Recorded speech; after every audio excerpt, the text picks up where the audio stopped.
असली न्याय क्या है? मुजरिम को गिरफ्तार करना, उसका बयान लेना और उस बयान का पुष्टिकरण करना न्याय प्रक्रिया का केवल पहला पड़ाव है। असली न्याय तब होता है जब मुजरिम का जुर्म अदालत में सबूतों के साथ साबित हो, जब मुजरिम को अपने कुकर्मों का असली परिणाम भुगतना पड़े। लेकिन कभी कभी कोई धमकी, कोई डर या झूठे सबूतों का जाल कानून को क्रिमिनल के गिरेबान तक पहुंचने नहीं देते। आज रात हम आपको दिखा रहे हैं एक ऐसा केस जिसकी तहकीकात अनोखी थी, बिल्कुल अनोखी। 23 साल की लड़की नाम सुनीता देव रेड्डी को एक पब्लिक ऑटो में जबरदस्ती ले जाया जा रहा है।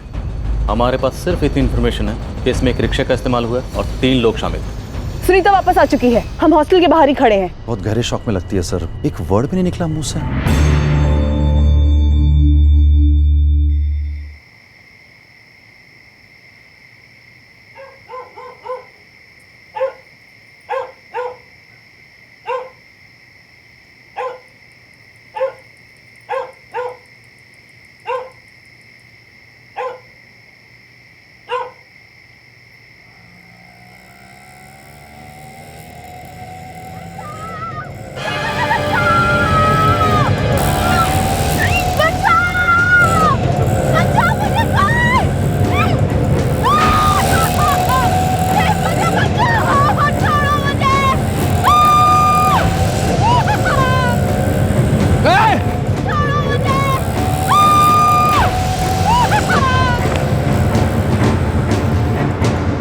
वसंत, ये तो लेडीज स्टॉल है और रिक्शा से लड़की के चिल्लाने की आवाज भी आ रही थी।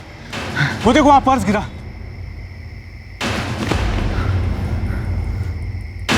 लेडीज बैग है, ये बैग भी उसी लड़की का होगा। Sunita Dev Reddy, microbiology. Rishinagar police station, मैं दिनेश कारंत बोल रहा हूँ, D Ranjan institute of science से। पब्लिक ऑटो था? जी सर, 2 वॉचमैन ने थे। सोमन कट्टा से और टीम से मंगवाओ, रेड अलर्ट पे डालो, सारे रास्ते सील करवा दो, बच के नहीं जाने चाहिए। सोमन कट्टा कम इन। 23 साल की लड़की नाम सुनीता देव रेड्डी को एक पब्लिक ऑटो में जबरदस्ती ले जाया जा रहा है। जितने नाइट पेट्रोल यूनिट्स हैं सभी को इंस्टीट्यूट रोड के आसपास रेड अलर्ट पर लगा दो। सर, मैंने ही आपको फोन किया था। मैं दिनेश कारंत, इस इंस्टीट्यूट का सिक्योरिटी इंचार्ज से। 2 गार्ड्स जिन्होंने ऑटो देखा था और लड़की के चीखने चिल्लाने की आवाज़ सुनी थी, यही दोनों? जी नहीं सर, ये वो दोनों नहीं है। मैंने उन दोनों को इस इंस्टीट्यूट के चप्पा चप्पा छान मारने के इंस्ट्रक्शंस दिए सर।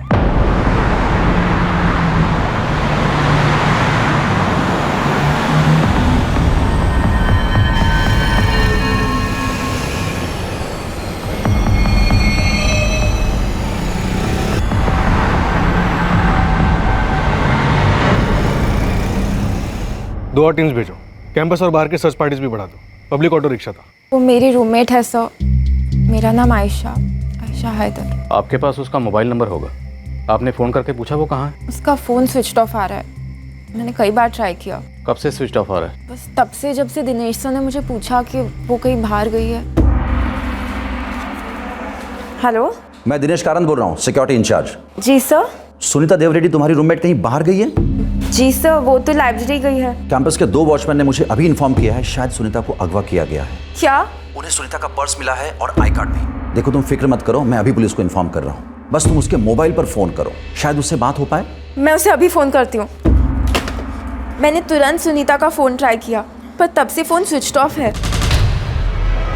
बचाओ, मुझे बचाओ प्लीज, कोई है? माइक्रोबायोलॉजी की स्टूडेंट सुनीता देव रेड्डी को 3 आदमियों ने जबरदस्ती उठा लिया था। शहर की पुलिस और कैंपस की सिक्योरिटी टीम सुनीता और उस पब्लिक ऑटो रिक्शा को ढूंढने के लिए चप्पा चप्पा छान रही थी। अपहरण के तुरंत बाद उन तीनों ने सबसे पहले सुनीता का मोबाइल फोन स्विच ऑफ कर दिया। सिक्योरिटी गार्ड्स को याद करने को बोलो। ऑटो का नंबर देखा होगा, कुछ तो देखा होगा। तुम दोनों में से किसी ने ऑटो का नंबर देखा? नहीं साहब, ऑटो एकदम तेजी से निकल गया, कुछ देख नहीं पाए हम लोग। और साफ कोहरा भी था, इसीलिए। सॉरी सर, दोनों ने कुछ नहीं देखा, ना ऑटो का नंबर ना कुछ और। सर, अभी तो कुछ भी हाथ नहीं। और आदमी मंगाओ, हमदौरा, राय के तिपुलाश्री, तीनों स्टेशन से और पेट्रोल टीम मंगवाओ। सर, सुनीता कहाँ की रहने वाली थी? सर, सुनीता बेलगाम को बिलोंग करती है, मैंने उसके पेरेंट्स को इन्फॉर्म कर दिया है। आयशा, सुनीता का कोई बॉयफ्रेंड? No sir. कोई ऐसा जो उसे कॉलेज में परेशान कर रहा हो, धमका रहा हो? नहीं, अगर कोई होता तो वो मुझे ज़रूर बताती। इतनी रात को सुनीता कहाँ गई थी? सर, वो लाइब्रेरी गई थी।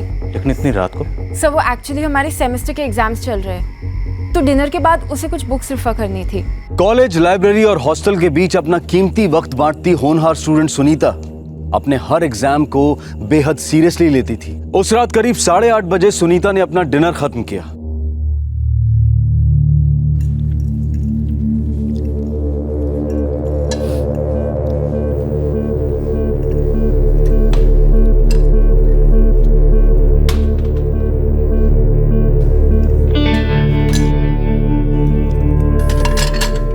सुन आयशा, मैं ना जरा लाइब्रेरी होके आती हूँ। क्या आज भी जा रही है, वो भी इतनी रात गए? पागल हो गई है क्या? ये 8:30 ही तो बजे हैं और मुझे ना कुछ अर्जेंट रेफर करना है। मैं आ जाऊंगी जल्दी। यार एक तो तू ना इतना पढ़ के मुझे क्या पूरे हॉस्टल को कॉम्प्लेक्स देती है। पूरे साल तो पढ़ती रहती है, ऊपर से कल एग्जाम है। अब इतनी रात को क्या भाग दौड़ कर रही है? अरे वो लाइब्रेरी में ना एक नई बुक आई है, उससे रेफरेंस नहीं लूंगी ना तो मुझे चैन नहीं आएगा। मैं 11 बजे तक आ जाऊंगी ना। अच्छा सुन, जब तक तू नहीं आएगी ना मुझे भी नींद नहीं आएगी। जल्दी आना। तो क्या इंस्टीट्यूट की लाइब्रेरी पूरी रात खुली रहती है? नहीं सर, लाइब्रेरी टाइमिंग सुबह 8 से रात के 8 तक होते हैं सर। लेकिन सेमेस्टर एग्जाम से 1 महीना पहले लाइब्रेरी सुबह 8 से रात के 11:30 तक ओपन रहती है सर।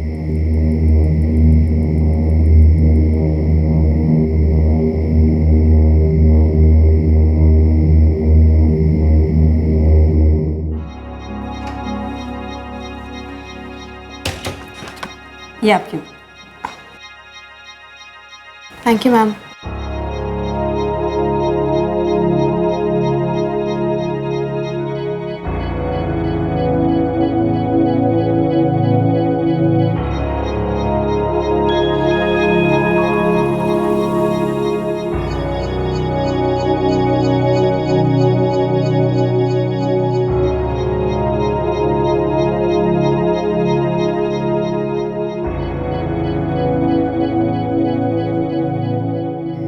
करीब 11:15 बजे सुनीता लाइब्रेरी से चली गई। वो लास्ट स्टूडेंट थी।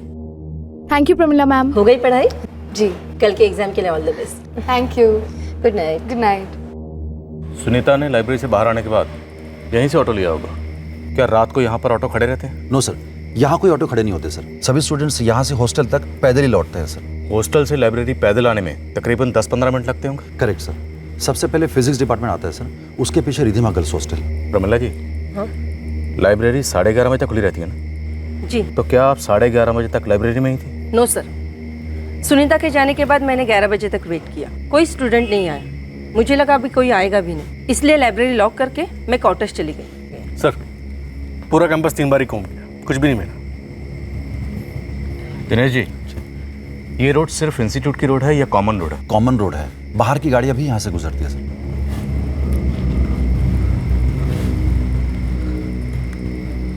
तो हो सकता है कि वो ऑटो बाहर का हो।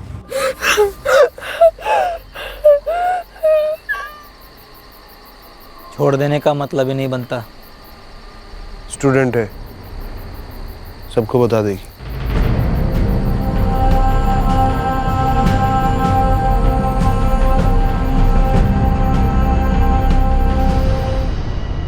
हम इंस्टीट्यूट के पीछे की तरफ है, दीवार के पास जंगल रोड से। अब हम वहाँ देखने जा रहे हैं।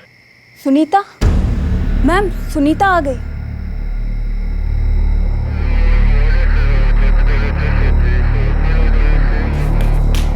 सुनीता, सुनीता तुम ठीक हो? सुनीता, सुनीता तुम ठीक हो? सुनीता सर, सुनीता वापस आ चुकी है। हम हॉस्टल के बाहर ही खड़े हैं। आइए।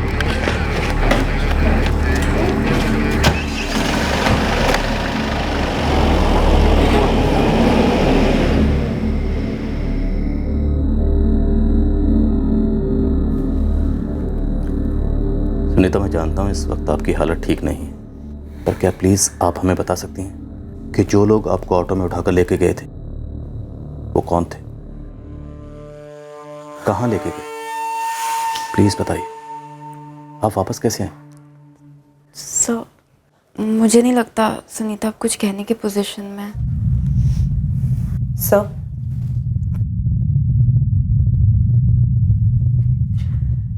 नीचे खून था।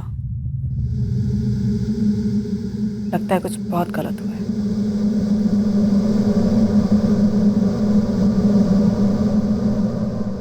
विद्या, हम लोग बाहर जा रहे हैं, तो मुझसे बात करके कुछ तो पता करो। हमें उस रिक्शा को ट्रैक करना ही होगा। Yes sir. Arvind, Dinesh ji please बाहर।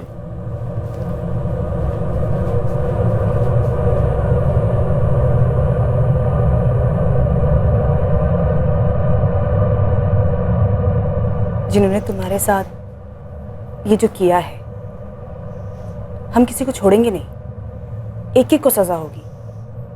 तुम जितना जल्दी कुछ बोलोगी, हम उतना जल्दी उन्हें पकड़ेंगे।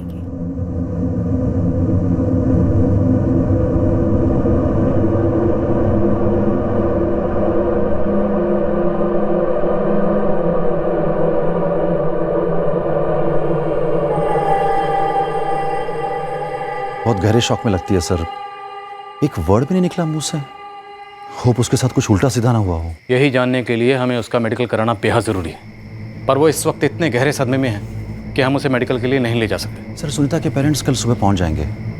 हो सकता है उनके सामने वो कुछ बोल पाए। दिनेश जी, उसके साथ क्या हुआ इसका अंदाज़ा हमें ऑलरेडी है। हम सिर्फ उसका मेडिकल करवा कर अपने शक को पक्का करना चाहते हैं। शायद माँ बाप के आने के बाद उनके सामने वो ज़रूर कुछ बोले। उसे बोलना ही होगा, नहीं तो सुनीता की खामोशी का एक एक लम्हा हमें उसके गुनाहगारों से दूर करता जाएगा। पर मेरी फिक्र की वजह कुछ और है। सुनीता की खामोशी की वजह शौक है या खौफ? आयशा,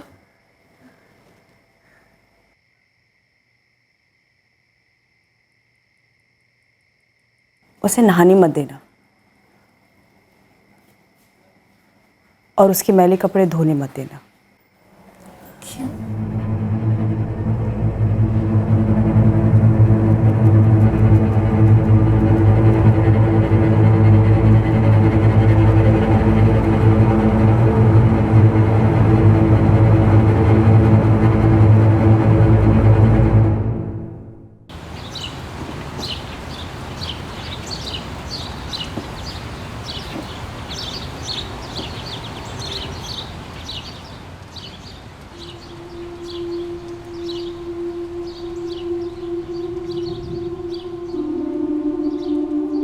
मैंने सुनीता के लिए डीन से बात की है और सुनीता, उन्होंने कहा है कि तुम चाहो तो आज के एग्जाम से और बाकी सारे पेपर से ड्रॉप ले सकती हो। वो तुम्हारा री एग्जामिनेशन करवाएंगे।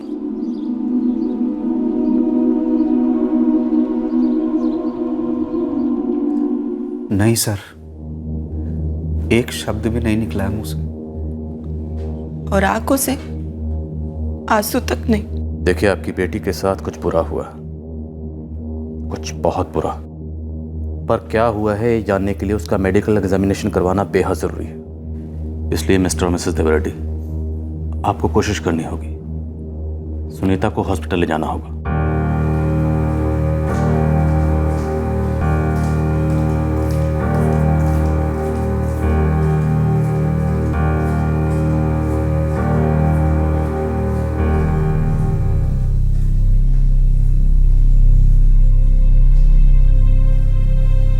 ठीक है, आप भी अंदर आ सकती हैं।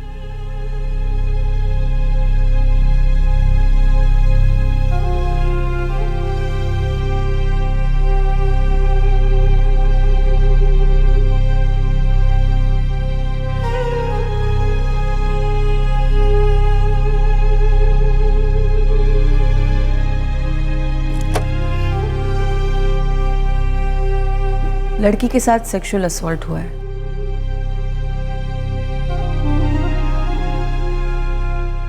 गैंग रेप है।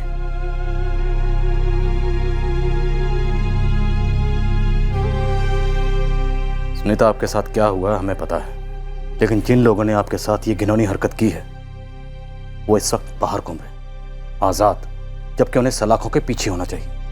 लेकिन जब तक आप हमें कुछ बताएंगे नहीं, हमारे लिए कुछ भी कर पाना मुश्किल हो।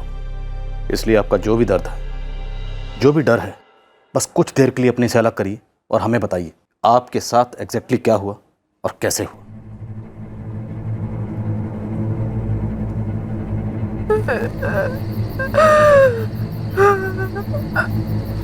हमको पता है तू कॉलेज में पढ़ती है, हॉस्टल में रहती है।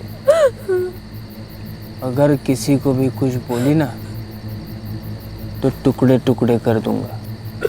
तेरे सर के, तेरे हाथ के, पैर के,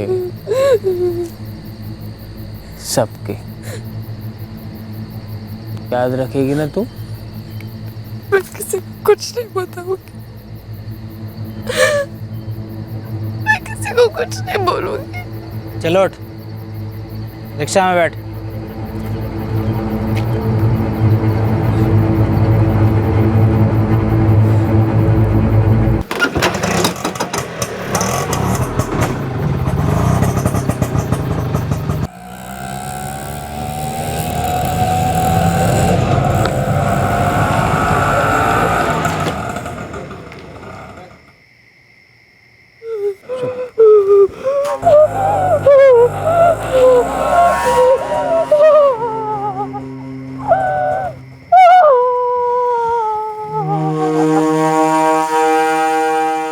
कितने लोग थे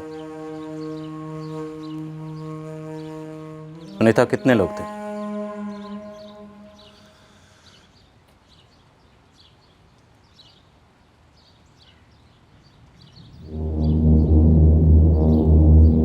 एक आगे ड्राइवर और दो पीछे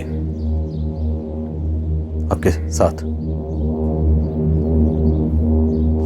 आप 8:30 बजे हॉस्टल से लाइब्रेरी गई और तकरीबन 11:15 बजे आपने लाइब्रेरियन को गुड नाइट कहा। फिर आप बाहर आई और बाहर आकर आपने ऑटो रोका।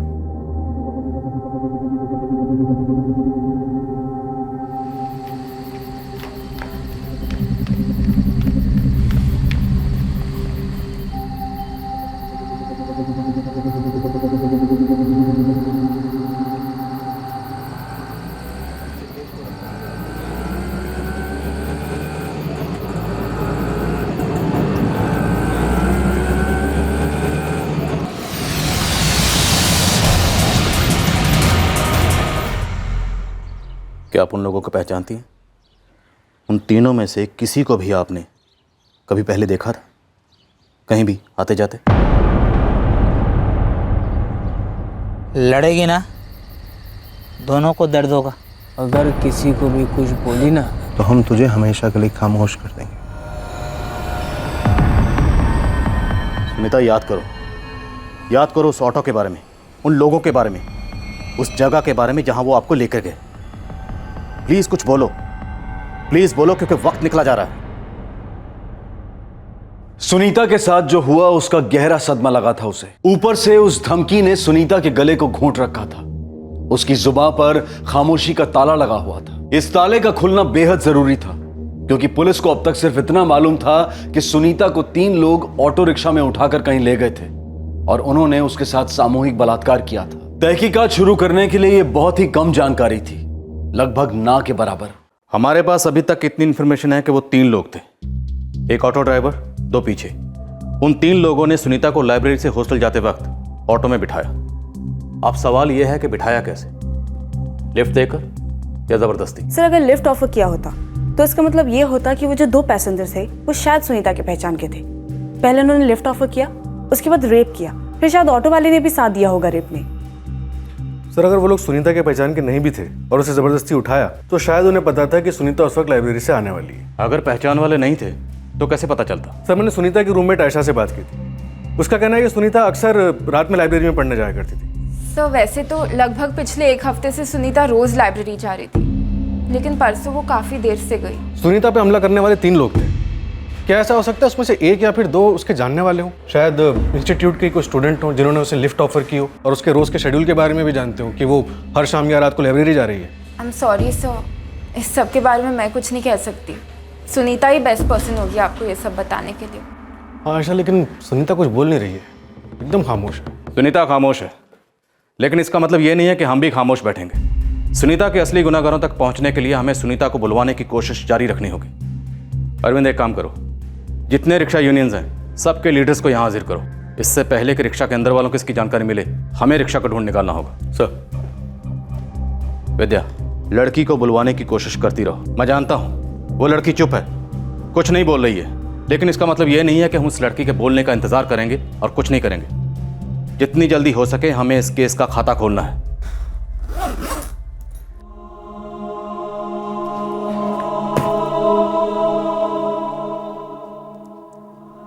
घर पर रेस्ट करके लौटाना, और एग्ज़ाम्स अटेंडेंस किसी के बारे में टेंशन मत लेना, और टच में रहना, समझी?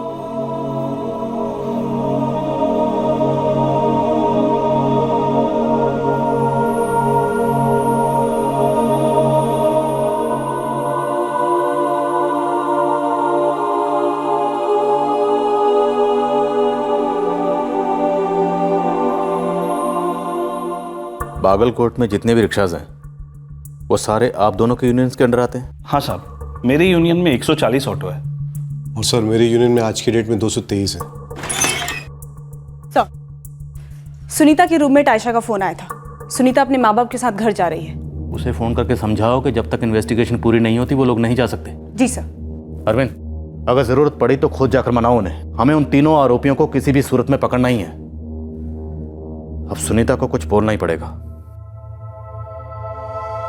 लेकिन क्यों?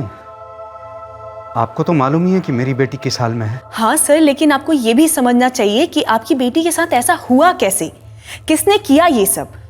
देखिए सर, अगर अभी आप घर चले गए ना तो हमारे लिए आपकी बेटी सुनीता के गुनहगारों को पकड़ना लगभग नामुमकिन हो जाएगा। मैं सब समझता हूँ मैडम, लेकिन आप लोग भी तो समझने की कोशिश कीजिए ना।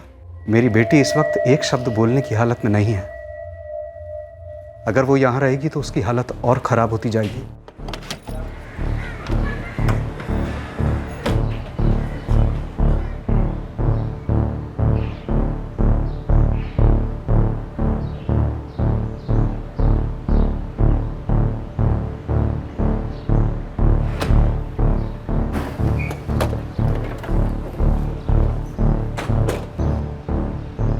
तुम्हें उन लोगों ने धमकाया क्या सुनीता? साहब, ये मेरे यूनियन के सभी 140 बंदों की लिस्ट है। सारी डिटेल्स इसी में है। और सर ये मेरे 223 रिक्शा वालों की डिटेल्स। मुझे ये सभी 363 रिक्शा और रिक्शा ड्राइवर्स कल सुबह थाने में चाहिए। Okay sir. गिरीश जी, नितिन जी, आप दोनों यूनियन लीडर्स हैं, अच्छी बात। लेकिन मेरी आप दोनों से एक रिक्वेस्ट है। आप एक जिम्मेदार नागरिक की तरह हमारे साथ कोऑपरेट कीजिए। एक लड़की के साथ गलत हुआ है, बहुत गलत, और सब में एक रिक्शा ड्राइवर शामिल है। मेरी यूनियन से पूरा कॉपरेशन मिलेगा साहब। और सर मेरी यूनियन के सभी रिक्शा वाले यहाँ पहुँच जाएंगे। सुनीता, अगर तुम उनकी धमकियों से डरे हुई हो तो सोचो, वो लोग एक दिन यहाँ भी आ सकते हैं, फिर तुम्हारे घर बेलगाम भी पहुँच सकते हैं और दोबारा वही सब कर सकते हैं जो उन्होंने तुम्हारे साथ किया। प्लीज ऑफिसर, आप मेरी बच्ची को डरा क्यों रहे हैं? उसकी हालत पहले से इसकी हालत ऐसी नहीं थी सर। सुनीता एग्जाम देने के लिए पूरी तरह तैयार थी, सब कुछ सही जा रहा था, लेकिन वो लोग आते हैं, इसके साथ जबरदस्ती करते हैं, उसको डरा के रखते हैं। सुनीता, तुम पढ़ी लिखी हो, जरा लॉजिकली सोचो कि वो लोग ज्यादा ताकतवर हैं या हम और तुम। देखो, अगर तुम अब अपने घर चली गई तो ये सिर्फ हम लोगों की हार नहीं होगी, रेप नाम के रोग की जीत होगी।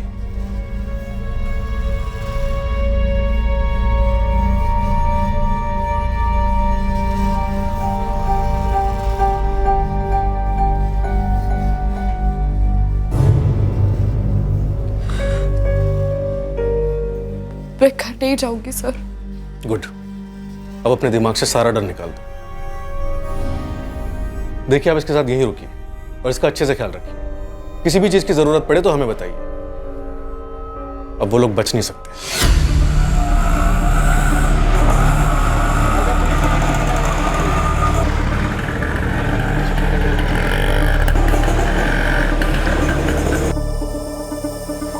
बीस नवंबर की रात को कहाँ थे? 20 नवंबर की रात को कहाँ थे?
वो हमारा यूनियन लीडर बोला इधर आने को। पूछताछ करनी थी। रिक्शा कहाँ है तेरा?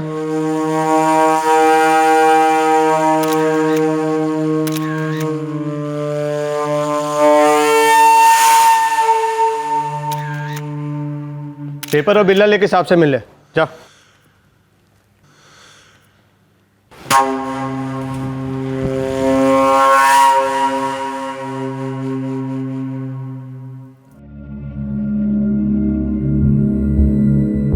विकास देवमणि? हाँ साहब। 20 नवंबर की रात को कहा था? घर पर था साहब। कहाँ रहते हो? ये स्टेशन के पास साहब। मोबाइल नंबर दो अपना। 444-258-678। ठीक।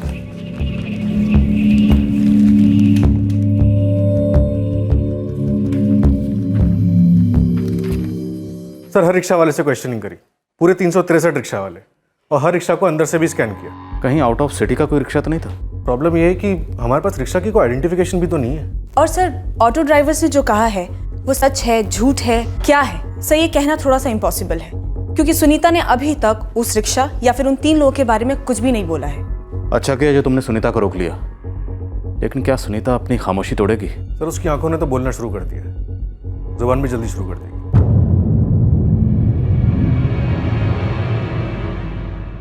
बागलकोट में जितनी भी रिक्शा हैं, ये उनकी तस्वीरें। इन तस्वीरों को गौर से देखो। अगर आप गौर से देखोगी तो हर रिक्शा में आपको कुछ ना कुछ फर्क नजर आएगा। देखिए इन तस्वीरों को और याद करिए जिस ऑटो में वो आपको लेके गए थे, क्या उससे मिलता जुलता कुछ इन तस्वीरों में है?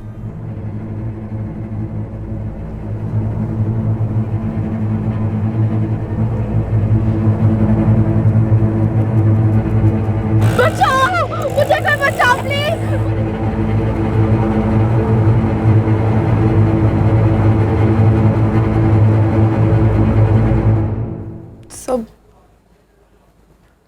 सब एक जैसे लग रहे। देखो आई नो कि देखने में सारे रिक्शा एक जैसे लगते हैं, लेकिन अगर बारीकी से देखो तो हर रिक्शा में कुछ ना कुछ फ़र्क ज़रूर होता है। जैसे सीट का कलर, और वो कोई फिल्म स्टार की फ़ोटो होती है, या ड्राइवर्स अपने सामने जब भगवान की मूर्ति लगाते हैं और वो अंदर डेकोरेशन का सामान।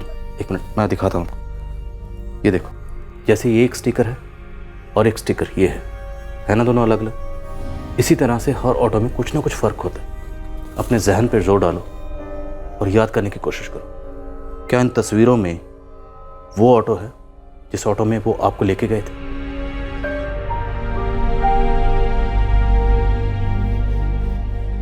अच्छा एक बात बताओ, अगर मैं स्केच आर्टिस्ट को बुलाऊं तो क्या आप उस स्केच आर्टिस्ट को उन तीनों का हुलिया बता पाओगे?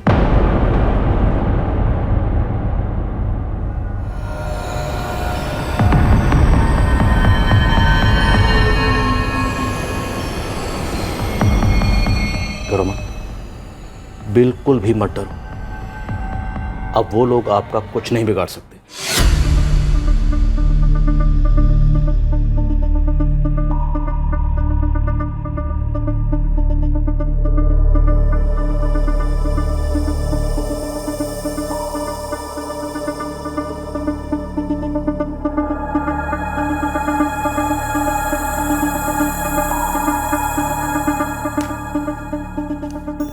क्या लगता है आपको, सुनीता ने जो आपको हुलिया बयान किया उससे आपको इन स्केचेस को बनाने में कितनी मदद मिली? मुझे तो लगता है उसको पता तो सब कुछ है, लेकिन वो बताना नहीं चाह रही कि वो तीनों कैसे दिखते हैं। सब सुनीता डरी हुई है, धमकाया होगा उसे, शायद इसलिए कुछ नहीं बोल रही है। समझ सकता हूँ डरी हुई और कुछ नहीं बोली, लेकिन इसका मतलब ये नहीं है कि हम कोशिश करना छोड़ दें। अंधेरे में सही, लेकिन हम तीर चलाते रहेंगे, और तब तक चलाते रहेंगे जब तक तीर निशाने पर नहीं लग जाता। सर जिस तरह से लड़की को उठाया जाता है, गैंग रेप किया जाता है और फिर धमकी देकर छोड़ दिया जाता है, हो सकता है ये लोग हिस्ट्री शीटर्स हो, शायद किसी गैंगमैन के लोग हों जो परोल या बेल पे बाहर आए हों और सुनीता के साथ ये कांड कर दिया। एक काम करो, खबरी नेटवर्क को एक्टिव करो, लेकिन उन्हें बता देना कि हमारे पास कोई क्लू नहीं है। हमारे पास सिर्फ इतनी इन्फॉर्मेशन है कि इसमें एक रिक्शा का इस्तेमाल हुआ और 3 लोग शामिल थे। सर अरविंद इसका चीज़ भी ले जाओ, लेकिन उन्हें बता देना कि पॉसिबल है कि क्रिमिनल्स की शक्ल इन स्केचेस से बिल्कुल ना मिलती हो। Okay sir. सब सुनीता थोड़ा और कोऑपरेट करती तो हम सारे ऑटो ड्राइवर्स की आइडेंटिफिकेशन परेड करवा सकते थे। बिल्कुल करवा सकते। ये पहला ऐसा केस है जहां हम सस्पेक्ट का नहीं बल्कि विक्टिम का मुंह खुलवाने के लिए इतनी कोशिशें कर रहे हैं, पर ये हमारा पहला ब्लाइंड केस तो नहीं। हमारा काम है मुजरिम को उसके अंजाम तक पहुंचाना, और वो हम पहुंचा के रहेंगे।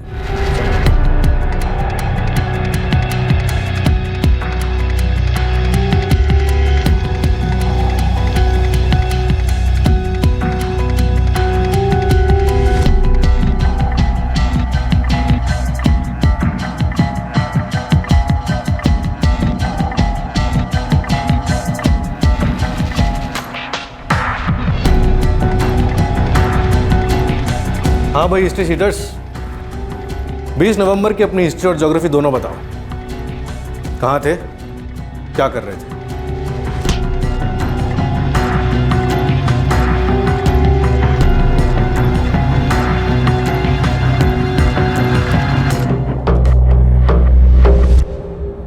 संजय गौड़ा 10 मिनट में ऋषि नगर पुलिस स्टेशन में आके हाजिरी दे। क्या साहब, अभी 3 दिन पहले ही लॉकअप से छूटा हूँ।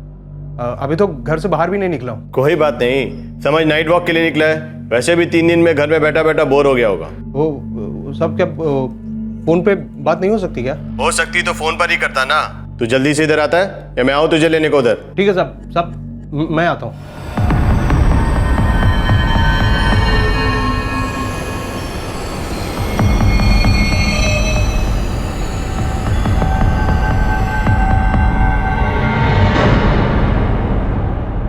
सर 54 हिस्ट्री शीटर से क्वेश्चनिंग करी, उनके स्टेटमेंट्स वेरीफाई किए, क्रॉस चेक भी किए। और सर जहां भी डाउट लगा 2 बार 3 बार क्वेश्चनिंग की है सर। और कुछ हाथ नहीं आया, एक भी सुराग नहीं मिला।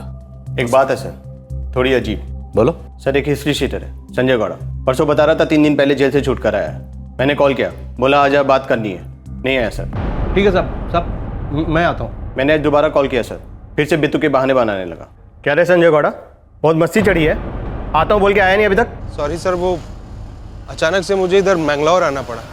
वो क्या है कि मेरी बड़ी अम्मा की तबीयत बहुत खराब है। अगली गाड़ी पकड़कर बागलकोट पहुंच और स्टेशन से सीधा ऋषि नगर पुलिस स्टेशन आ।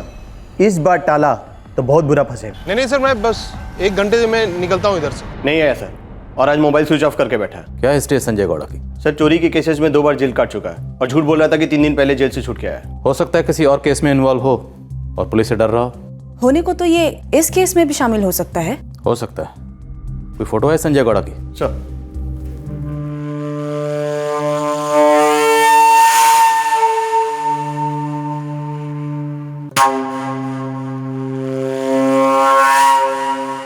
ये चूहा जिस बिल में भी छुपा बैठा ना, इसकी पूंछ पकड़ो और बाहर निकालो। ये जितना हमसे दूर भाग रहा है, मेरे शक को उतना ही पुख्ता कर रहा है। विद्या, यस सर। ये तस्वीर सुनीता को दिखाओ। Okay sir. तीर तो चलाते हैं, अंधेरे में ही सही।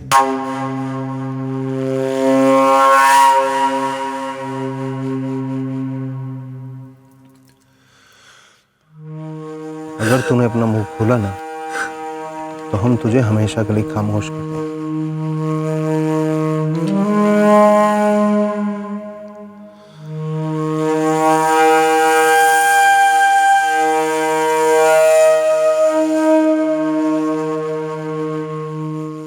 सुनीता कुछ बोल नहीं रही है सर, लेकिन डरी हुई है। सर संजय गौड़ा ने कहा था कि वो मैंगलोर में है, जबकि उसका लास्ट सेलफोन लोकेशन मैसूर था। मतलब संजय गौड़ा हमसे झूठ बोल रहा है। विद्या, अरविंद, अब हमारा सारा फोकस इस संजय गौड़ा पे होगा। इसके फोन रिकॉर्ड्स निकलवाओ। इसके फोन में जितने नंबर हैं सबसे कांटेक्ट करो। इसके रिश्तेदारों का पता लगाओ, खबरें लगाओ इसके पीछे। इस संजय गौड़ा का चांस हमें लेना ही होगा।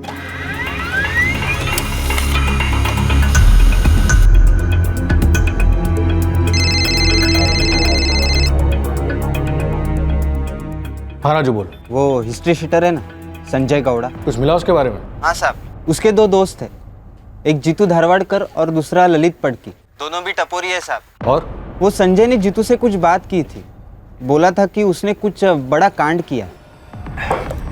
यार वो संजय है ना, वो साला बहुत बुरी हालत में है। बहुत बुरा लग रहा है यार उसे। किस बात का बुरा लगा? कुछ किया है उसने?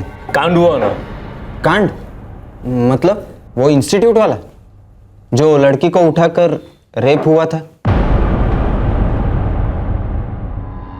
ये संजय गौड़ा भी शामिल था क्या इस गैंग रेप में? साहब आप एक बार बात कर लो जीतू और ललित से, इस जीतू दड़वड़कर और ललित पड़की दोनों को उठाओ प्यार से, किसी को खबर नहीं लगनी चाहिए। ये ले। पूरा खत्म करना होगा, समझी?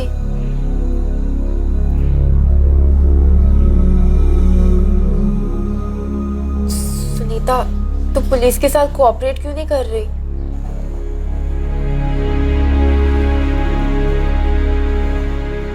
पुलिस कुछ नहीं कर सकती आयशा। पुलिस ने कहा है कुछ नहीं होगा, वो पूरी प्रोटेक्शन देंगे। कब तक आयशा? वो लोग उस दिन मुझे मार डालने वाले थे। मैं मर गई होती, मैंने भीख मांगी उनसे, पैर पकड़े उनके। उन लोगों ने मुझे धमकी दी है कि मैंने अगर किसी से कुछ भी कहा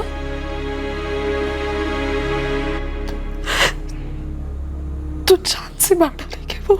सुनीता, वो लोग कुछ नहीं कर सकते, लेकिन अगर तूने कुछ नहीं किया तो तू जिंदगी भर रोती रहेगी, और तेरे जैसे न जाने और कितनी लड़कियां ऐसी ही रोती रहेंगी। तू ये बात समझती क्यों नहीं? क्योंकि तुम लोग कभी नहीं समझ पाओगे कि मुझ पे क्या गुजरी है, क्या भुगता है मैंने। मैं मर चुकी हूँ आयशा, मैं अंदर से मर चुकी हूँ।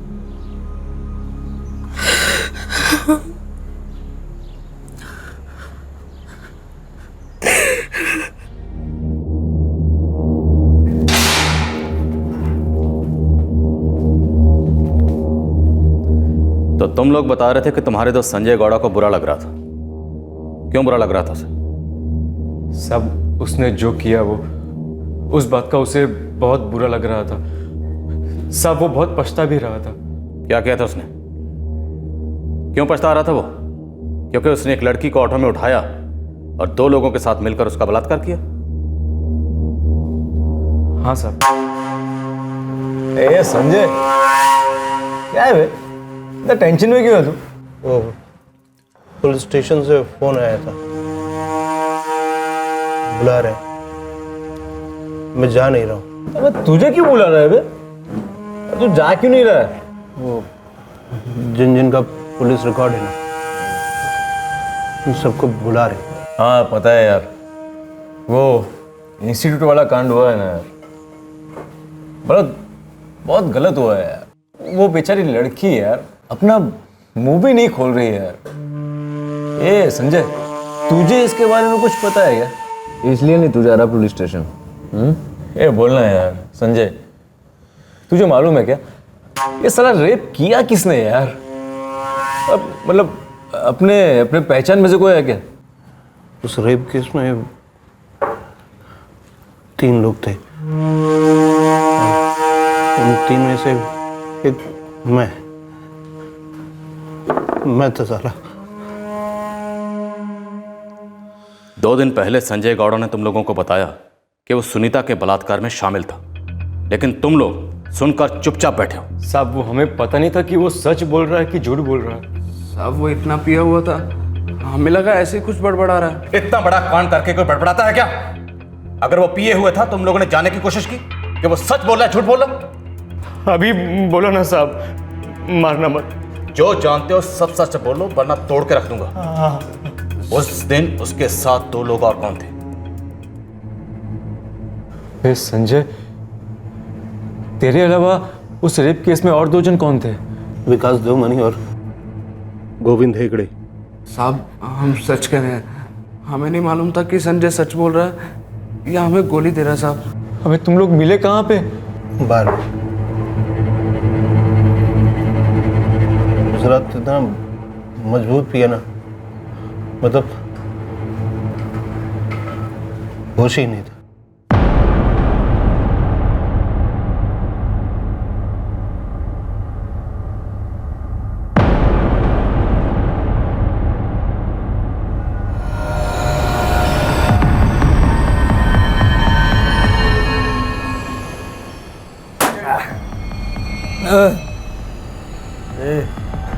ये आखिरी है सालो, वैसे भी कड़की चल रहे हैं सालो। इतना चढ़ गई थी ना कि पूरे शरीर में एकदम आग सी लग गई थी।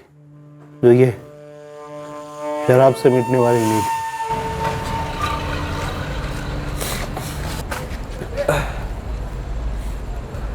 अरे बाप रे यार, दो दो दिख रहा है। विकास गाड़ी चला लेगा ना?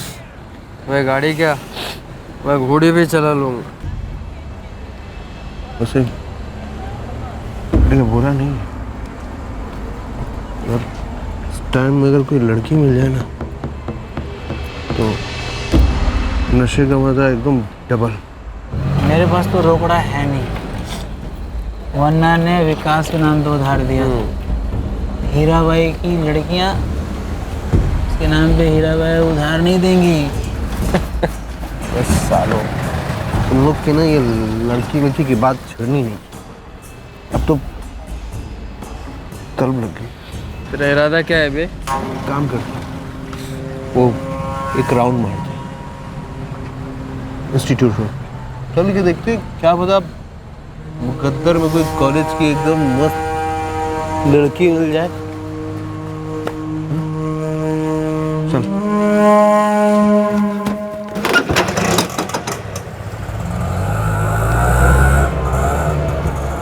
क्या कर दिया हमने, क्या कर दिया? वो लड़की बहुत मासूम थी, साला ऐसा लग रहा था शरीर के अंदर कोई जानवर घुस गया हो। कोई होश नहीं, कोई समझ नहीं, बस एक के बाद एक, एक के बाद एक। उस लड़की का चेहरा याद आता है ना तो ऐसा लगता है अपना चेहरा कहाँ छुपा दूं। मैं तुम लोगों के आगे हाथ जोड़ती हूँ, मुझे जाने दो। हम लोगों ने यार बहुत गलत काम कर दिया, एक लड़की की जिंदगी बर्बाद कर दी। संजय गौड़ा ने तुम लोगों को इतना सब कुछ बताया, तुम लोगों को लगा कि वो सिर्फ नशे में बड़बड़ा रहा है। संजय गौड़ा कहाँ है? वो मैंगलोर में नहीं है, इतना हम जानते हैं। उसके फ़ोन की लोकेशन से हमें इतना तो पता है कि वो मैसूर में है। मैसूर में कहाँ है वो? बच्चों की कसम मुझे कुछ नहीं मालूम साहब। साहब उसका कल रात को फ़ोन आया था, मैंने उसे बोला था कि पुलिस के सामने पेश हो जा। नहीं यार, मैं पुलिस के पास नहीं जाऊंगा, मुझे बहुत डर लग रहा है। गैंग रेप किया है तूने, इतना बड़ा जुर्म, कभी किसी को पता चला और कभी पब्लिक के हाथ लग गया तो टुकड़े टुकड़े कर देंगे तेरे। जेल ही तेरे लिए महफूज जगह है संजय, मेरी बात मान ले। उसके बाद उसने फोन बंद ही रखा है, पता नहीं कहाँ है, क्या कर रहा है साहब। साहब मैंने भी उससे फ़ोन कर मनाना चाहा था, लेकिन उसका फ़ोन बंद आ रहा है, और अगर हमारा कुछ गलत करने का इरादा होता या हम उसे बचाना चाहते तो आपके खबरी राजू के सामने हम मुंह क्यों खोलते साहब? सर संजय गौड़ा का फोन स्विच ऑन हो गया, लोकेशन बागलकोट दिखा रहा है। अपने दोस्त से बात करोगे?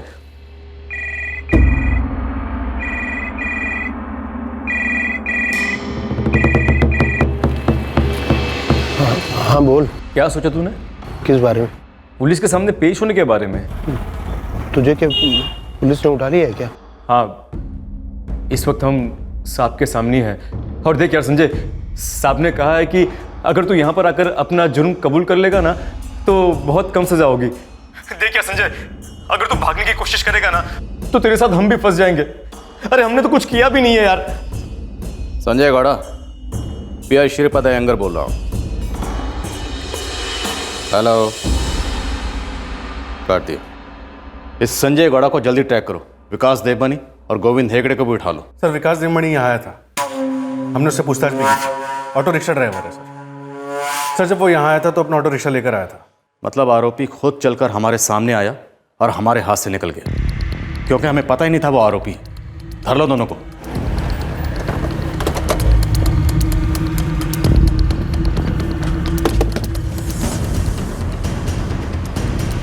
जी विकास देवमणि घर पे।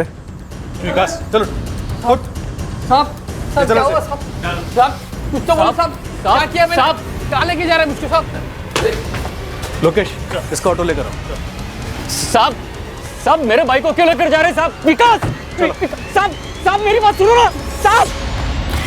सर ऑटो ड्राइवर विकास देवमणि कस्टडी में है। संजय गौड़ा का फोन अभी भी स्विच ऑफ जा रहा है, लेकिन हमने उसे ट्रैकिंग पे डाल रखा है। पर सर, गोविंद के घर का एड्रेस नहीं है हमारे पास। पूरी फोर्स लगा दो। खबरियों से कहो कि संजय गौड़ और गोविंद हेगड़े की पूरी कुंडली निकालें। अब इस केस को क्लोज करने का वक्त करीब आ गया, बस थोड़ी कसर बाकी है।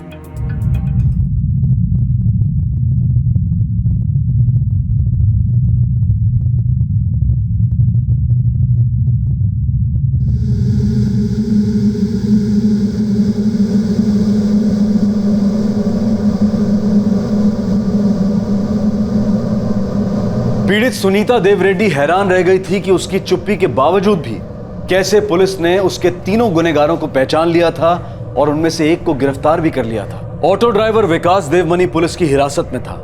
बस संजय गौड़ा और गोविंद हेगड़े के पकड़े जाने की देर थी। लेकिन कुछ ऐसा हुआ, इस केस के आरोपी ने कुछ ऐसा कर दिया जिससे यह केस अपने सर के बल उलट गया। केस से जुड़े सभी चौंक गए और इस केस को एक आम केस से अलग बना दिया। सर, 4 नंबर लाइन पे आपका फोन है। कोई संजय है? कौन संजय? पता नहीं सर, करा गुनाह किया है, कबूल करना है। हेलो, डीआईजी प्रताप शेट्टी बोल रहा हूँ। साहब, मैं संजय गौड़ा बोल रहा हूँ। साहब, मैंने बहुत गंदा जुर्म किया है, लेकिन साहब मैंने जानबूझकर नहीं किया। साहब मैं बहुत नशे में था। तुम इंस्टीट्यूट गैंगरेप में शामिल थे? हाँ साहब, लेकिन मैंने जानबूझकर नहीं किया है। तुम पहले सरेंडर करो, अपना जुर्म कबूल करो, फिर हम देखेंगे हम क्या कर सकते हैं। सर, संजय गौड़ा का फोन स्विच ऑन हो गया। लोकेशन मेहताब नगर बस्ती है। जीतू बता रहा था वो वहीं रहता है और उसे उसके घर का एड्रेस भी पता है। गुड। तुम जरा इस विकास देवमनी को क्रैक करो। मैं संजय गौड़ा को घोड़ा बनाकर घसीट के लाता हूँ। संजय, मैंने तुम्हारा कन्फेशन सुन तो लिया, लेकिन तुम्हें पहले सरेंडर करना होगा। तुम्हारे पास और कोई चारा नहीं है। नहीं साहब, मुझे जेल नहीं। तुमने एक लड़की की जिंदगी बर्बाद की है। मैं उस लड़की की जिंदगी वापस तो नहीं कर सकता, लेकिन साहब मुझे अपनी जिंदगी भी नहीं चाहिए साहब। मुझे तो बस पुलिस के सामने कबूल करना था। इसलिए साहब मैंने आपको फोन किया। मैं पुलिस स्टेशन नहीं जाऊंगा साहब। इस दुनिया में रहने के लायक नहीं। मुझे नहीं जीना साहब, नहीं जीना है साहब।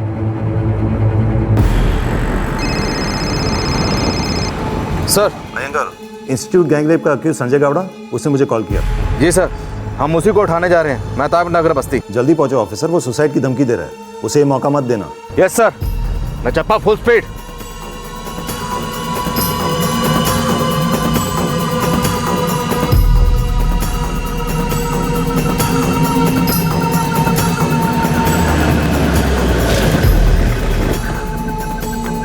यहाँ पे रहता है।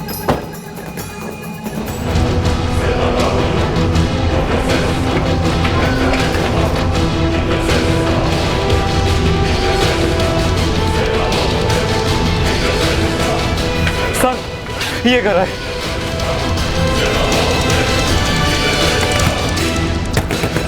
संजय, दरवाजा खोलो।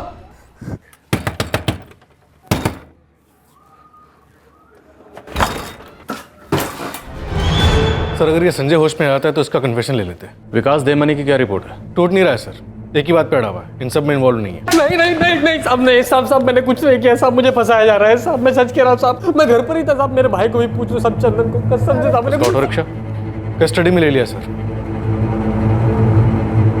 सर, अब तो सुनीता को अपना मुंह खोलना ही पड़ेगा। उसकी खामोशी में बहुत भारी पड़ सकती है।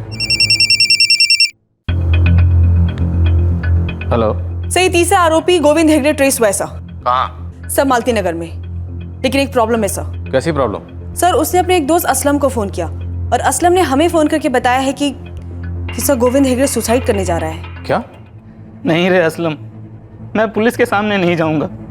तू उनको बोल दे कि मैं उन्हें जिंदा नहीं मिलूंगा। अबे गोविंद, क्या पागलों जैसी बात कर रहा है तू? देख, मैं तेरी मदद कर सकता हूँ। तू बस मेरी एक सहायता कर दे। तू पुलिस को मेरा संदेशा दे दे यार, नहीं जीना यार। कोई मालती नगर पहुंचा है नहीं? गोविंद हेगड़े के घर। सर, हम लोग रास्ते पर ही है। उसका दोस्त असलम हमारे साथ है। 5 मिनट में पहुंच रहे सर। हम भी पहुंच रहे हैं। अरविंद को एड्रेस मैसेज करो।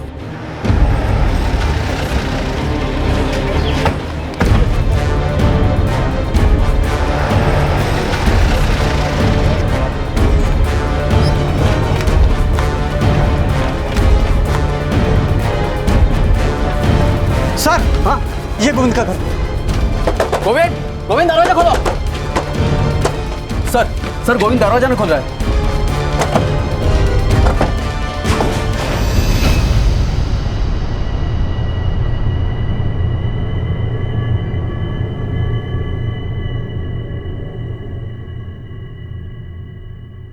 सुनीता, ये तीनों इस वक्त हमारी हिरासत में है। वो पहला है संजय गौड़ा और दूसरा गोविंद हेगड़े। इन दोनों ने सुसाइड करने की कोशिश की थी, लेकिन हमने इन्हें बचा लिया क्योंकि हम नहीं चाहते थे कि इन्हें इतनी आसान मौत मिले। हम चाहते हैं इन्हें दर्द हो, तकलीफ हो, जिंदगी भर इस चीज़ का एहसास हो कि इन्होंने जो किया था कितना गलत था, कितना भयानक था। लेकिन इन्हें सज़ा दिलाने के लिए अब आपको बोलना ही होगा। हाँ बेटे, दे दो अपना स्टेटमेंट। बता दो बेटी, सब कुछ बता दो।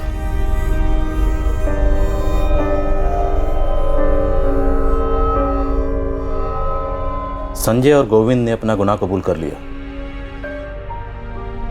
लेकिन ये विकास देवमनी, इसका कहना है कि ये उस रात वहां नहीं था, ये अपने घर पर सो रहा था। आप लोग मुझे यहां पर ऐसे नहीं रख सकते। अरे कुछ नहीं किया मैंने, मैं उस रात वहां पर था ही नहीं। और से देखो, क्या ये वहां था या नहीं?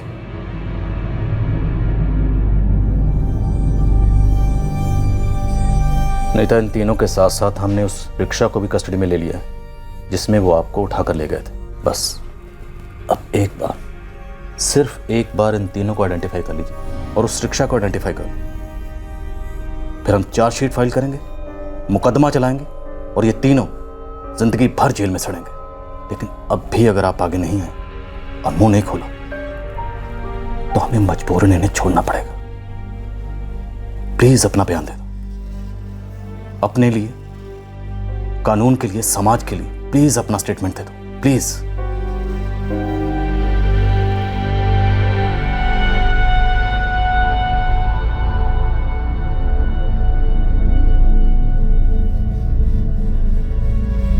सुनीता बेटे, ये एक मौका है जब तुम अपने गुनहगारों को सजा दिला सकती हो। पप्पा, वो लोग अपनी सजा काटकर मुझे ढूंढकर मार डालेंगे। नहीं बेटा, ऐसा कुछ भी नहीं होगा। लेकिन अगर तूने अभी हिम्मत नहीं की ना तो वो आज ही छूट जाएंगे। उसके बाद वो कुछ भी कर सकते हैं। चल सुनीता, उठ जा, दे दे अपना स्टेटमेंट। अब उनकी बारी है डरने की, उनकी बारी है कांपने की।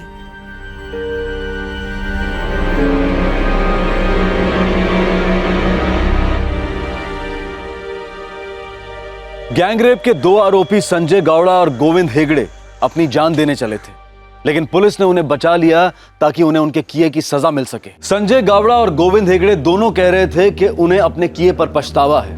दोनों ने अपना जुर्म भी कबूल कर लिया था और उन्होंने यह स्टेटमेंट भी दिया था कि विकास उनका तीसरा साथी था और ऑटो विकास चला रहा था। लेकिन विकास अपना जुर्म कबूल करने से साफ इनकार कर रहा था। अब इस केस की डोर विक्टिम सुनीता के हाथों में थी।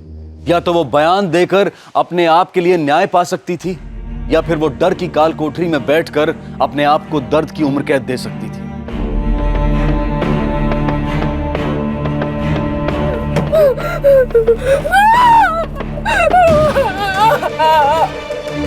अगर किसी को भी कुछ बोली ना तो टुकड़े टुकड़े कर दूंगा। अब भी अगर आप आगे नहीं आए तो हमें मजबूरन इन्हें छोड़ना पड़ेगा। ये एक मौका है जब तुम अपने गुनहगारों को सजा दिला सकती हो। दे दे अपना स्टेटमेंट, अब उनकी बारी है।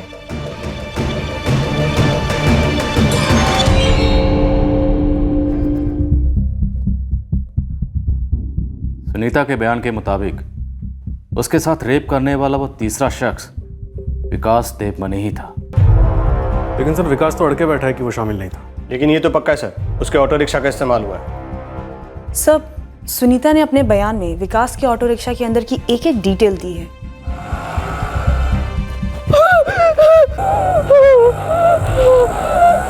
ऑटो के पीछे RS नायर इंटरप्राइजेस का स्टिकर भी देखा था। सुनीता आगे अपने बयान में लिखती है कि ऑटो रिक्शा के डैशबोर्ड पर एक गणेश जी की मूर्ति है और उस मूर्ति के सामने मैंने प्रार्थना भी की थी।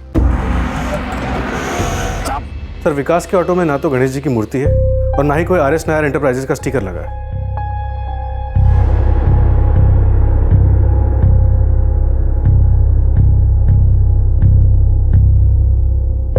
अरविंद, ये मूर्ति और स्टिकर तो आराम से चेंज किए जा सकते हैं। हाँ, लेकिन विकास मान नहीं रहा है सर, और बार बार एक ही बात कह रहा है कि वो उस रात घर पर ही था। हमारे पास सुनीता की स्टेटमेंट है, उसकी मेडिकल रिपोर्ट है, 3 आरोपियों में से 2 के बयान है, संजय और गोविंद के। सिर्फ ये विकास देवमनी है जो अपनी इन्वॉल्वमेंट से इनकार कर रहा है। सर, अगर हम संजय और गोविंद की स्टेटमेंट्स के आधार पर विकास को अक्यूज मान भी ले और सुनीता उसका आइडेंटिफिकेशन कर भी लेती है तो भी वो कोर्ट में छूट सकता है। विकास को लेकर कोर्ट में हमारा केस थोड़ा कमजोर पड़ सकता है सर। हमें ये केस वाटर टाइट बनाना है। हम पहले इस केस में बहुत सारे चांसेस ले चुके हैं, अब कोर्ट में हमें एक भी चांस नहीं लेना है।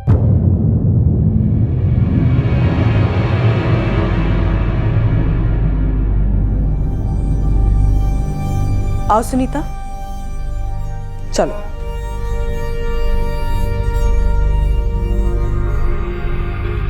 सुनीता, आपने हमें बताया कि आपने उस रिक्शा में 2 चीजें नोटिस की, एक RS नायर एंटरप्राइजेस का स्टिकर और दूसरी गणेश मूर्ति। ये दोनों चीजें उस रिक्शा में थी। देखो सुनीता, असली मुजरिम तक पहुंचने के लिए हमारे पास सही इंफॉर्मेशन का होना बहुत जरूरी है। इसलिए मैं आपसे पूछ रहा हूं कि आप श्योर हो, क्योंकि उस वक्त आप डरी हुई थी, स्ट्रेस में थी। हो सकता है आपको कुछ याद ना रहा हो, आपने वहां कुछ और देखा हो, इस वक्त आपको कुछ और याद आ रहा हो। ऐसी कोई बात तो नहीं है?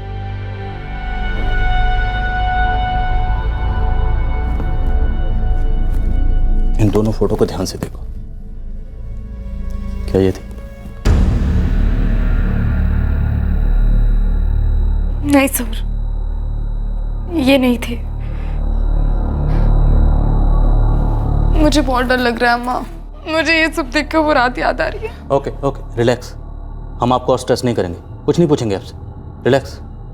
अरविंद, विद्या, अब हमें इस केस को अपने पुलिस स्टेशन का, अपने करियर का सबसे मजबूत और वाटर टाइट केस बनाना है।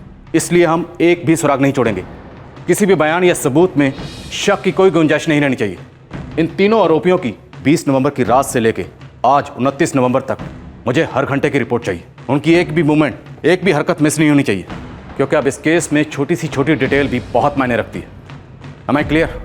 सर, अंग्रेजी में कहावत है, सो नियर येट सो फार। इस गैंगरेप केस के तीनों आरोपी पुलिस कस्टडी में थे। उनमें से 2 ने सुसाइड का हाई ड्रामा भी कर लिया था और अपना जुर्म अपनी मर्जी से कबूल कर लिया था, लेकिन एक आरोपी बड़ी चालाकी से खेल रहा था। वो अपने बयान पर अड़कर बैठा था कि वो इस जुर्म में शामिल नहीं था, और बड़ी चालाकी से उसने अपने ऑटो रिक्शा की डिटेलिंग भी बदल दी थी। लेकिन पुलिस ऐसा कुछ भी नहीं छोड़ना चाहती थी जिससे विकास या दूसरे 2 आरोपी संजय और गोविंद किसी कानूनी लूपहोल की वजह से आजाद दुनिया में लौट जाएं। पुलिस ने गांठ बांध ली थी कि ये केस वाटर टाइट होगा, और ऐसा ही हुआ। साहब, उस दिन भी मैं आपसे यही कहना चाह रहा था। उस रात को मेरा भाई यहाँ घर पर ही था। शाम 8 बजे हम दोनों ने साथ में खाना खाया और फिर उसके बाद वो घर से बाहर गया ही नहीं। अगर तुम्हें ऐसा लग रहा है तुम अपने रेपिस्ट भाई को बचाकर बहुत महान काम कर रहे हो, तो इतना याद रखना, उन तीनों को तो सजा होकर ही रहेगी, और तुम पर पुलिस को गुमराह करने के और सबूत मिटाने के चार्जेस लगाए जाएंगे। याद रखना मेरी बात। चलो।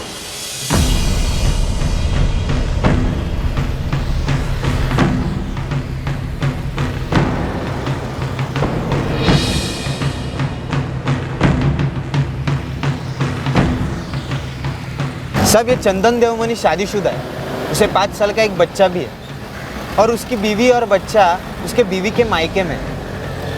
मायके का एड्रेस निकलवा राजू, चंदन की बीवी से पता करते हैं इसके देवर की सच्चाई क्या है। वो क्या सर, जो ऑटो सर्विस के लिए आता है उस पर स्टिकर लगाते हैं अपना। सभी ऑटो पर? हाँ सर, हर बार चिपकाते नहीं है, कभी अभी ऑटो वाले ले लेते हैं, बाद में लगा देते हैं या नहीं लगाते हैं, इसमें कोई फिक्स नहीं है सर। अच्छा, बता सकते हो 20 और 29 नवंबर के बीच ये ऑटो यहाँ सर्विसिंग के लिए आया था? ऐसा देखकर बताना मुश्किल है सर, मुझे रिकॉर्ड चेक करना पड़ेगा। चेक करके बताओ मुझे।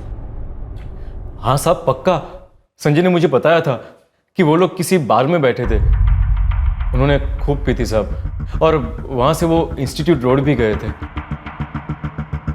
उस रात संजय गौड़ा ने तुम लोगों से जो भी कहा वो सब इसमें लिखो, एक एक शब्द, और उसके बाद साइन करो। कौन सी बार में बैठे थे उस रात? मुरली अन्ना के। चंदन अन्ना, कुछ भी हो जाए आप घुटने मत टेकना। देखो मैं तो कुछ नहीं बोलूंगा, लेकिन वो लोग तेरी भाभी तक पहुंच गए तो? अन्ना कुछ भी करो, लेकिन मुझे यहाँ से निकालो। मेरे को जितना करना था किया विकास। ऐसा मत बोलो अन्ना, ऐसा मत बोलो। वो संजय और गोविंद डरपोक निकले। हो गई गलती, लेकिन एक गलती के लिए जिंदगी भर अंदर सड़ना पड़ेगा क्या? हाँ मैडम, पिछले एक हफ्ते में मैंने ऐसी मूर्ति एक ही बेची थी। आपको कैसे याद है कि एक ही मूर्ति बिकी? ये देखिए मैडम, ये इसलिए मुझे याद है, पिछले हफ्ते मैंने ऐसे एक ही पीस बेची थी। फिर तो आपको कस्टमर भी याद होंगे। इसने खरीदी थी? कोई औरत थी। चंदन देवमणि की पत्नी, विकास की भाभी। ये औरत विकास की सबसे करीबी है। उठा लाओ इसे। हाँ सर, राजू खबरी विकास की भाभी के मायके का नंबर निकलवा रहा है, मिल जाएगा सर। साहब, मैं इन तीनों को अच्छे से पहचानता हूँ, मैंने पढ़ा भी इन तीनों ने क्या किया। तुम्हें गवाही देनी होगी। 20 नवंबर की रात को ये तीनों यहाँ पे बैठ के दारू पी रहे थे। पक्का दूंगा साहब, इन तीनों ने काम इतना गंदा किया है। और एक बात है साहब। क्या? ये विकास है ना, ऑटो ड्राइवर, यहाँ पे एकदम रेगुलर है, हफ्ते में 2-3 बार पक्का बैठता है। पिछली बार जब उसके पास पैसे नहीं थे तो मैंने उसे उधारी दी। अरे अन्ना, आज थोड़ा रोकड़ा कम है, बाद में देते। हाँ, बाद में देते। ठीक है, ला इधर, लेकिन अगली बार पक्का देना। हाँ पक्का अन्ना, पक्का देगा। थैंक यू अन्ना। उसके बाद वो वापस आया नहीं। ये उस दिन का बिल है मेरे पास। जैसे पक्षी एक एक तिनका, एक एक पत्ता इकट्ठा करते हुए अपना घोंसला बनाते हैं, वैसे ही पुलिस भी छोटे से छोटे सुराग और सबूत को इकट्ठा करते हुए अपने केस का ऐसा घोंसला तैयार कर रही थी जो किले जितना मजबूत हो। जब यह केस शुरू हुआ था तब पुलिस के हाथ में कुछ भी नहीं था, पीड़ित की शिकायत तक नहीं थी, और अब यह केस कोर्ट में पेश होने लायक तैयार होता जा रहा था। एक मजबूत वाटर टाइट केस। अरविंद, विद्या, लोकेश, कांग्रेचुलेशंस। हमने इस केस के ताबूत की हर कील एकदम सही ठोक दी है। बस सिर्फ दफनाना बाकी है।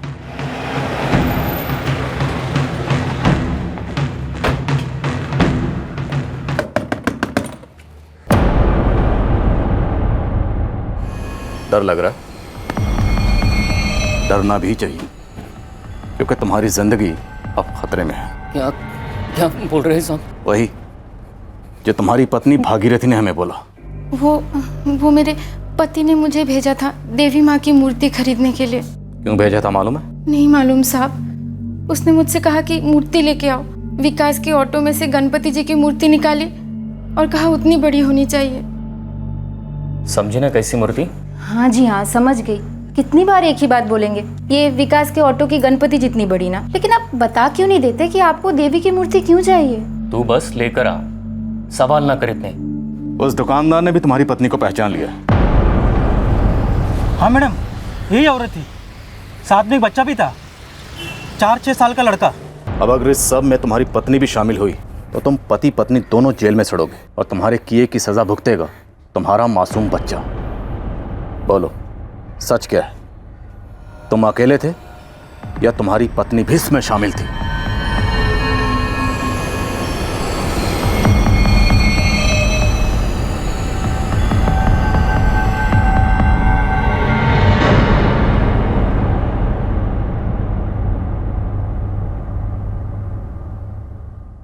सर, मेरी पत्नी भागीरथी बेगुनाह है सर, उसे कुछ मालूम नहीं था। पर हमें सब मालूम है। हमें मालूम है कि कौन गुनहगार है, कौन नहीं। हमें यह भी पता है कि तुम अपने भाई के जुर्म में कैसे शामिल हो, कैसे तुमने अपने भाई के जुर्म पर पर्दा डाला। हम जानते हैं विकास ने तुम्हें सब कुछ बताया था या नहीं? हाँ, बताया था। कब? उस रात जिस रात वो कांड करके आया था? जी नहीं, आप लोगों ने हर ऑटो वाले को यहाँ थाने बुलाया था, तब विकास डर के मारे थर थर कांप रहा था। उसने सीधे उसके दोस्त संजय को फोन लगाया। अबे संजय, लड़की ने मुंह नहीं खोला तो क्या हुआ? पुलिस ने शहर के सारे ऑटो वालों को बुलवाया है। तू समझ रहा है कुछ? यार विकास, अब हमें कैसे मालूम कि उस लड़की ने हम लोग के बारे में बताया है या नहीं? और अगर बताया होगा ना तो हम तीनों के बारे में बताया होगा। और तेरे तेरे ऑटो का पूरा हुलिया भी बताया होगा। मर गए यार, मर गए, अब क्या करें? बहुत बड़ी गलती हो गई यार, पछतावा हो रहा है। पछतावे की छोड़, अब क्या करना है ये बता। मैं अपने परशुराम अन्ना से बात करता हूँ। तुम तीनों ने ये सोच भी कैसे लिया कि तुम बच के निकल जाओगे? अन्ना, हमने उस लड़की को धमकी दी थी कि अगर उसने अपना मुंह खोला तो हम उसे मार डालेंगे, लेकिन उसने बोल दिया। अन्ना, कुछ करो ना अन्ना, बचा लो ना। आइंदा से ऐसी गलती कभी नहीं होगी, और पहले भी कभी ऐसा हुआ नहीं है ना। अगर पुलिस ने विकास की उस ऑटो की तलाशी ले ली तो तुम तीनों अंदर गए समझो। तो अन्ना, अब क्या कर सकते हैं ना? अपना ये आंसू बचा के रख, आगे काम आएगा। उस गोविंद को फोन करो, चल।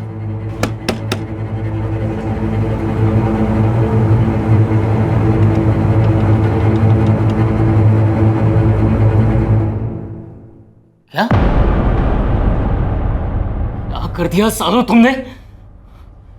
हम लोग ऐसे लोग हैं क्या? हाँ, तुम तीनों ने कैसे कर दिया? विकास चंदन, मारने के लिए बहुत टाइम मिल जाएगा। पहले ये फैसला करना है कि इन लोगों को बचाना है या नहीं। अरे सजा तो मतलब फांसी वांसी भी हो सकती है ना? वो नहीं पता, लेकिन ये लोग लंबा जाएंगे। क्या करें अब परशुराम, क्या करें?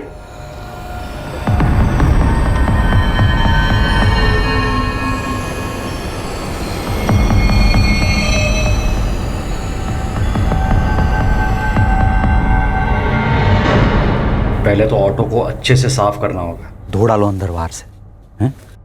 और पहले ये एक स्टिकर और ये एक मूर्ति दोनों बदल डालो, समझे? लड़की ने दोनों जरूर देखे होंगे और पुलिस को जाके बता दिया होगा।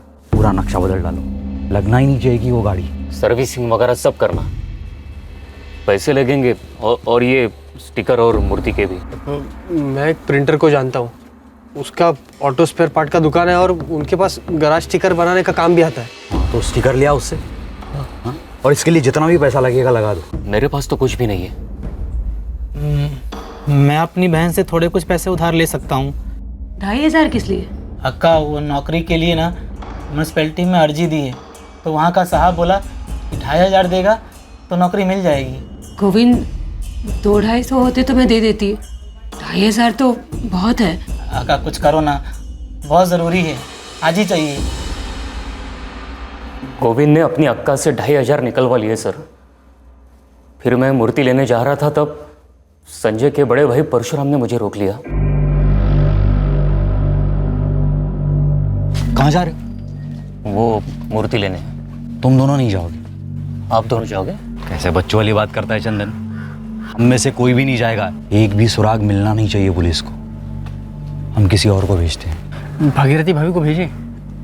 हाँ, ये हो सकता है। औरत जाएगी तो किसी को कोई शक भी नहीं होगा और सारा मामला धीरे धीरे दब जाएगा। मेरी पत्नी भागीरथी मासूम है सर, उसे कुछ भी मालूम नहीं था। उसने बस वो मूर्ति मेरे कहने पर खरीदी। तुम सबके सब दोषी हो, सबके सब। तुम लोगों ने गैंग रेप जैसा संगीन अपराध करने वाले 3 लोगों को ना सिर्फ बचाने की कोशिश की, बल्कि उनके जुर्म पर पर्दा डाला, पुलिस को गुमराह किया और सबूत मिटाने की कोशिश की। परशुराम गौड़ा, गोविंद की बहन हेमा, मुझे सबके स्टेटमेंट चाहिए, सारे के सारे डिटेल्स चाहिए। सर, कहा था मैंने चंदन, मुजरिम को बचाना भी बहुत बड़ा जुर्म होता है। तुम तो गए।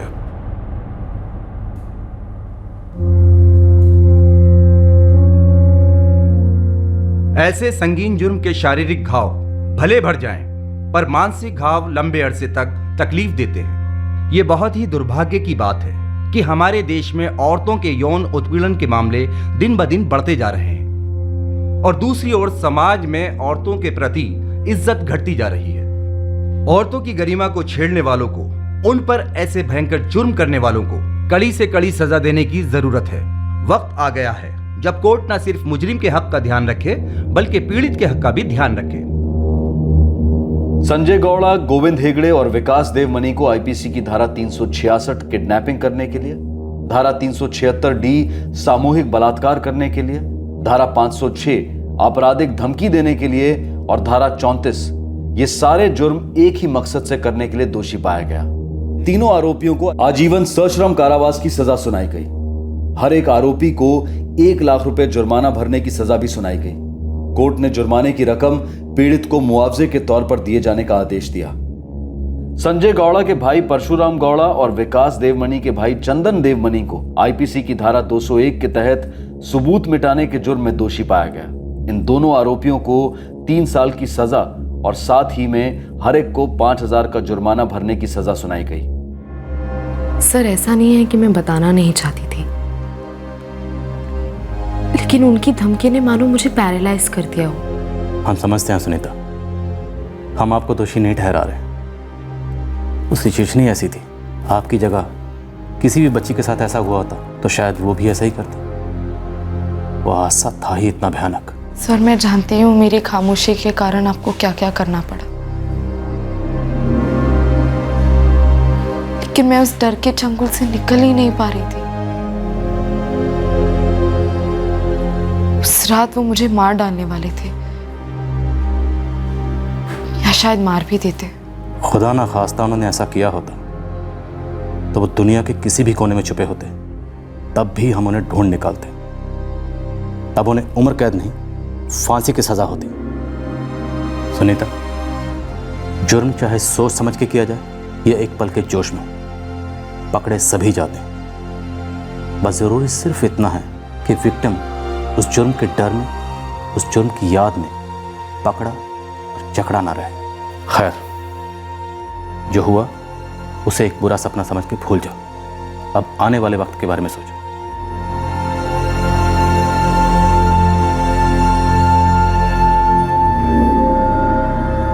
सुनीता देव रेड्डी के लिए इंस्टीट्यूशन ने दोबारा एग्जाम्स ऑर्गेनाइज किए।